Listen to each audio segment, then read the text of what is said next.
Hey, and welcome to the Money Talks with Andy channel. So today I wanted to discuss very quickly what property expenses you may be able to deduct. Now, last week we covered the cash flow calculation, and the week before we discussed what an asset is in relation to real estate investing. Today I wanted to discuss what specific property expenses that I've come across. Now, the caveat here is absolutely make sure you get a good qualified professional accountant or tax specialist or professional who knows what they're talking about so that you can deduct the appropriate expenses. They may even advise you of certain expenses that you should be deducting that you've overlooked. So with that, let's dive in. So I made a list here, and the first one is taxes. If there's any local taxes that you need to pay, make sure you pay those. If you don't, the government will get very upset with you, and we don't want anyone going to jail. Okay, so make sure you pay your taxes, especially if you're investing and you're making money. It is something that's very good that you're able to pay taxes. Okay, don't try and avoid it because that's not a good thing. You need to pay your fair share. So that's taxes. Now there's also other costs. Insurance to insure your property, advertising your property, that might incur some costs. You may be able to get it for free if you do it yourself on social media and all that, but typically there's some kind of cost to advertising. The big one that everyone knows about is mortgage interest. But again, make sure you consult with a qualified, knowledgeable expert. For example, in the UK, there is a limit as to how much mortgage interest you can deduct, and that depends on the tax bracket that you fall into. So, it's definitely not something I can cover here, and I'm not a professional, so that's something to be aware of. And the next one would be repairs and maintenance costs. So, if there's something that needs changing or replacing, like someone damaged the sink, for example, the kitchen sink, or the toilet plugged up and there was some kind of part that broke in normal wear and tear circumstances, you would probably be able to deduct that cost.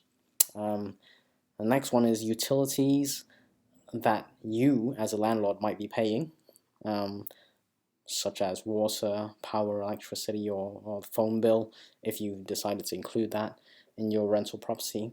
And don't forget landscaping or lawn care, that can quite easily rake up.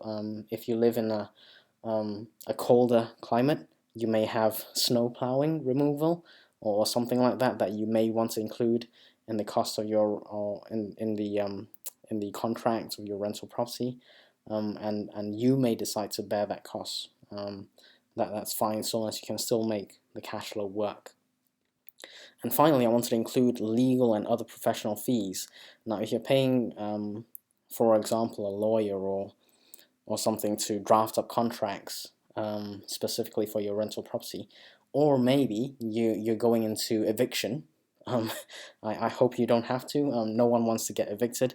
Landlords certainly do not want to do the eviction because it's time consuming, it's costly, everyone's unhappy. That's not why we're here. So try and sort that out before it goes to the eviction stage. But if you have to, these things do happen. Some of that legal cost might be able to be deductible. So again, make sure you consult a qualified professional. They are absolutely worth their weight in gold. Do not skimp on this. Okay. There's one that I forgot to include, but property management fees. So if you, like me, want to outsource everything, you can probably deduct that cost. They may charge a bit more, especially if the property management people or company is very good. They know their worth. Again, it's something you have to decide whether it's worth it or not. I personally do that because it suits my style of investing. I'm pretty hands off, and it's worked out okay for me so far. Touch wood. So there we have it. Some examples of rental property expenses. You can probably create a spreadsheet and just list out the typical expenses you come across. and then go and speak with a qualified professional and see if there's anything else you should be including, or if there's anything that should not be included. They should be able to advise on that. So there we have it. If you enjoyed the video, give me a thumbs up, subscribe to the channel, turn on that bell notification so you get notified whenever a new video comes out, and drop a comment if you have any questions or queries or anything you'd like to see covered in future videos. Other than that, I shall see you next week in the next video. Have a great day.